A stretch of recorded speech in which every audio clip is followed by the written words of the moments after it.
Assalamualaikum warahmatullahi wabarakatuh. Rahayu, rahayu, rahayu. Salam santun, salam hormat. Salam tatim kami, Padepokan Lokajaya. Kita haturkan untuk seluruh spiritualis yang ada di Nusantara ini. Semoga senantiasa dalam lindungan Allah Subhanahu wa Ta'ala. Allahumma sholli ala sayyidina wa maulana Muhammad.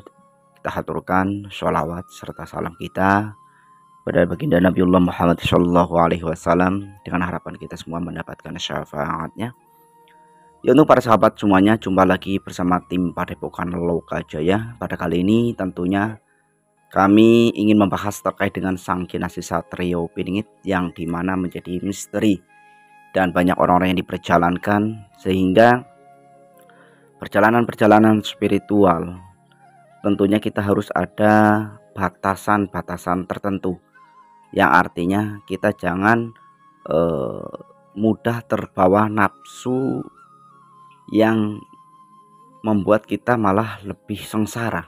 Pada artinya kita karena hanya merasa, karena hanya seakan-akan, tetapi kita tidak pernah mau meminta petunjuk kepada Allah Subhanahu wa Ta'ala tentang jati dirinya, sehingga pola pikir kita atau alam bawah sadar kita malah justru menguasai tindakan-tindakan yang bisa menjerumuskan kita di dalam hayalan yang semu. Hayalan seperti apa?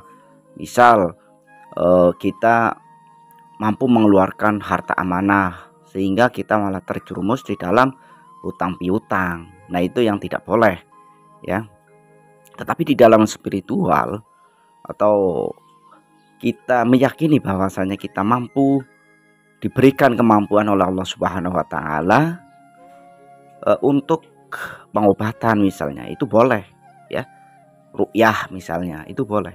Tapi terkait dengan harta amanah, banyak orang-orang yang menjadi korban atas pola pikir kita yang mengikuti nafsu kita. Nah, ini yang sering terjadi, yang dilakukan oleh orang-orang yang sedang diperjalankan.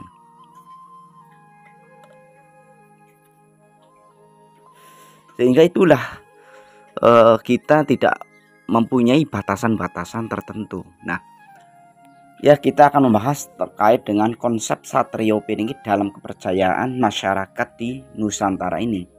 Adalah seorang kesatria yang dirahasiakan oleh para leluhurnya, oleh para yang lain, atau karena apa? Satrio atau tersembunyi, ya, oleh zaman. Satrio Piningit itu tersembunyi oleh zaman yang diyakini akan datang pada masa sulit untuk memimpin dan membawa perubahan. Jadi Satrio Piningit ini datang itu tidak cuma-cuma. Bukan Satrio Piningit itu datang meminta dirinya malah dientaskan dari kesulitan. Itu bukan Satrio Piningit, Satrio Wirang itu.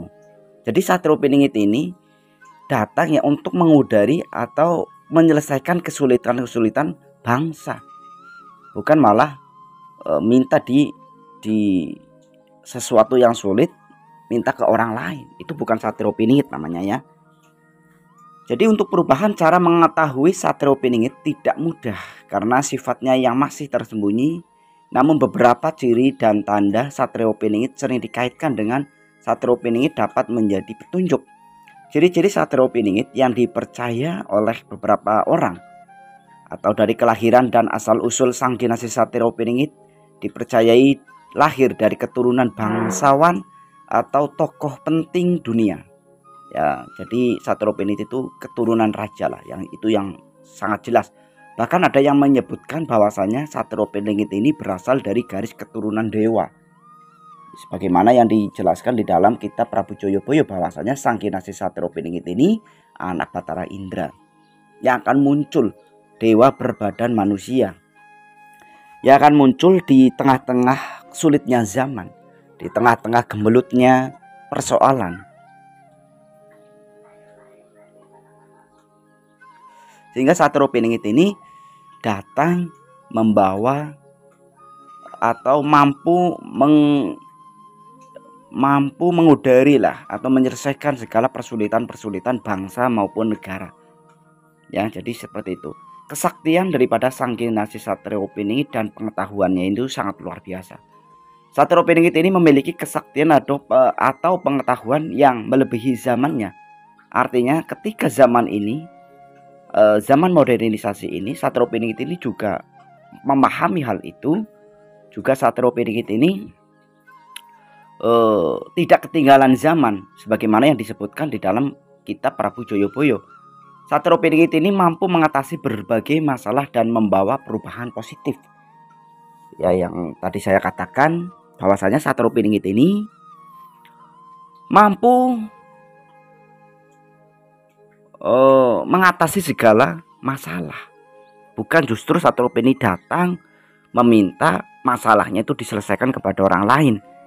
Itu tidak. Itu namanya bukan Satrio Piningit. Ya. Watak dan perilaku daripada Sang Kinasih Satrio Piningit digambarkan memiliki watak yang bijaksana, adil, berani, dan memiliki rasa kasih sayang terhadap sesama. Ia juga digambarkan memiliki sikap rendah hati dan dekat dengan rakyatnya. Jadi kalau ada pemimpin dekat dengan rakyatnya itu saat ini ya pemimpin yang sangat idealis. Bukan pemimpin dekat dengan rakyat saat menjelang pemilu ya. Menjelang pemilu itu ya ke pasar, ke mana, ketika udah jadi lupa semuanya. Ini fakta ya, fakta yang saya katakan itu fakta. Sebagaimana ketika menjelang pemilu berbondong-bondong datang di lokasi inilah, di lokasi itulah, janji mau memperbaiki jalan lah, janji mau meningkatkan perekonomian lah, tapi ketika jadi ya mana buktinya, nggak ada, malah seperti tenggelam ya, duduk manis menikmati gaji, rakyat yang sengsara. Ini yang terjadi. Bayar pajak diharuskan, ketika rakyat menuntut untuk perbaikan, baik itu fasilitas umum, jalan misalnya, itu ya katanya anggarannya nggak ada, terus uang pajak dari rakyat itu kemana? Nah itu ya, beda dengan pemimpin yang nantinya yang disebut Satrio Piningit atau Ratu Adil itu beda. Tidak sistem seperti ini ya. Peran dan tugas daripada Sang Kinasih Satrio Piningit dipercaya akan muncul pada masa sulit untuk memimpin dan membawa perubahan, mengatakan, menegakkan suatu keadilan, serta membawa kesejahteraan bagi masyarakat. Jadi nanti ketika kepemimpinan daripada Satrio Piningit ini, keadilan itu benar-benar ditegakkan. Hutang nyawa dibayar nyawa, hutang malu dibayar malu. Sebagaimana yang tertulis di dalam bait Prabu Joyoboyo. Orang utang membayar hutang. Jadi tidak ada namanya hutang piutang. Artinya itu kesejahteraan itu sudah merata. Sehingga tidak ada lagi utang piutang antara masyarakat satu dengan masyarakat yang lain. Itu tidak ada. Ketika Satrio Piningit ini sudah muncul. Menurut dari beberapa catatan mengatakan seperti itu. Tanda-tanda kedatangan daripada Sang Kinasih Satrio Piningit, terdapat berbagai interferensi mengenai tanda-tanda kedatangan daripada Sang Kinasih Satrio Piningit, seperti kondisi alam yang tidak biasa, munculnya tokoh-tokoh penting atau peristiwa besar yang menggemparkan. Jadi nantinya ya mungkin sebagaimana yang dikatakan oleh Ustadz ini yang viral itu kemarin, nanti akan ada muncul candi besar ya. Candi besar akan muncul di Pulau Jawa, khususnya di Jogja ini. Ya mungkin itu, ketika itu muncul berarti itu adalah suatu tanda besar kemunculan daripada Sang Kinasih Satrio Piningit, atau pemimpin yang benar-benar mencintai rakyatnya, bijak terhadap rakyatnya, bekerja untuk rakyatnya ya. Jadi bukan rakyat kerja untuk pemimpinnya, tetapi pemimpin bekerja untuk rakyat, melayani rakyat. Itu juga bisa dikatakan itu fenomena yang sangat luar biasa nantinya. Tetapi banyak yang mengatakan bahwasannya titik daripada kebangkitan Nusantara ini dimulai dari Jawa Barat. Ya, untuk saat ini memang gebrakan daripada KDM ini sangat luar biasa ya. banyak menginspirasi terhadap pemimpin-pemimpin daripada luar daerah daripada Jawa Barat, sehingga banyak yang mencontoh beliau. Tapi walaupun pro dan kontra, itu orang-orang yang pro dan kontra itu wajar lah ya di zaman politik ya, karena saling menjatuhkan antara satu dengan yang lain ya, karena takut nanti menjadi viral, menjadi apa, itulah.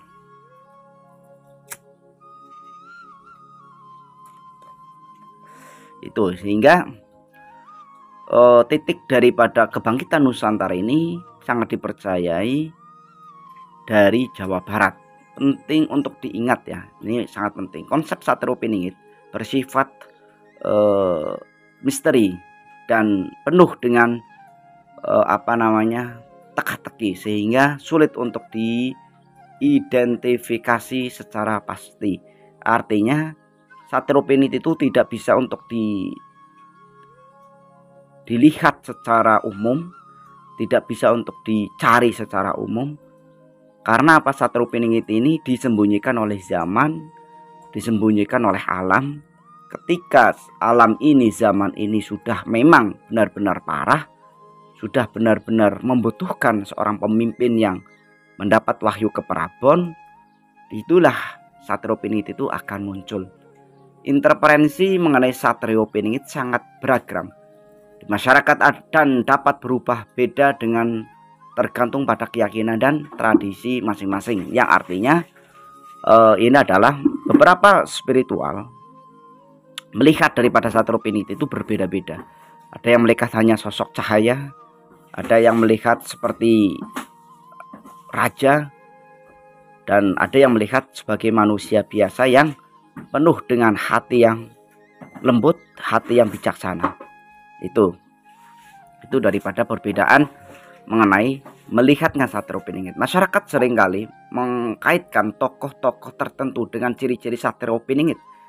Namun hal itu tidak selalu tepat dan perlu disikapi dengan bijaksana.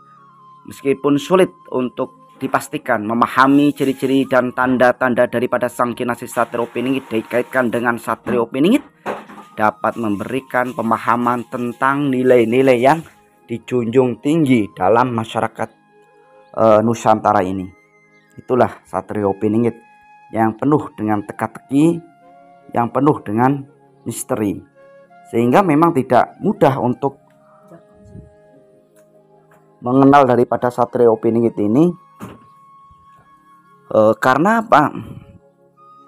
Sosok daripada beliau ini sangat misteri ya, sangat sulit untuk dilihat, sangat sulit untuk dipahami. Karena itu alam langsung yang menyembunyikan, zaman langsung yang menyembunyikan. Itu daripada beliau yang disebut sang kinasih Satrio Piningit. Tetapi kita juga jangan terbawa dengan perasaan kita, sehingga kita ketika kita meyakini diri kita adalah SP ya, atau orang lain meyakini diri kita adalah SP, kita juga perlu mengkonfirmasi atau kita perlu menyelidiki diri kita, yang artinya kita tahu jati diri kita ya, sehingga kita tidak terbawa dengan pemburuan harta amanah. Banyak itu menjadi korban-korban orang-orang yang mencari harta amanah, sehingga ya orang-orang tersebut ini rela mengorbankan segalanya untuk memburu angan-angan yang tidak pernah sampai. Itu ya. Jadi saya ingatkan kembali kepada masyarakat bahwasanya hati-hati dengan penipuan-penipuan mengenai harta amanah, amalilah. Itu fake penipuan, apalagi dengan aplikasi-aplikasi lain. Banyak sekali dengan penipuan karena keawaman kita, karena mungkin kita terlalu ambisius sehingga kita menjadi korbannya. Itu lebih hati-hati kembali dah. Karena harta amanah, amalilah itu bisa dikatakan hoax, yang artinya penipuan ya. Itu hanya SP yang sejati yang paham lah. Tapi jangan langsung saya paham, jangan. Itu lebih hati-hati lagi ya untuk para sahabat semuanya. Itu Tapi gambaran daripada Satrio Piningit mohon untuk diluruskan, dimaafkan bila jauh daripada kebenaran, karena kebenaran hanyalah milik Allah Subhanahu wa taala. Salam santun, salam hormat, salam takdim kami dari tim Padepokan Lokajaya. Assalamualaikum warahmatullahi wabarakatuh. Rahayu, rahayu, rahayu.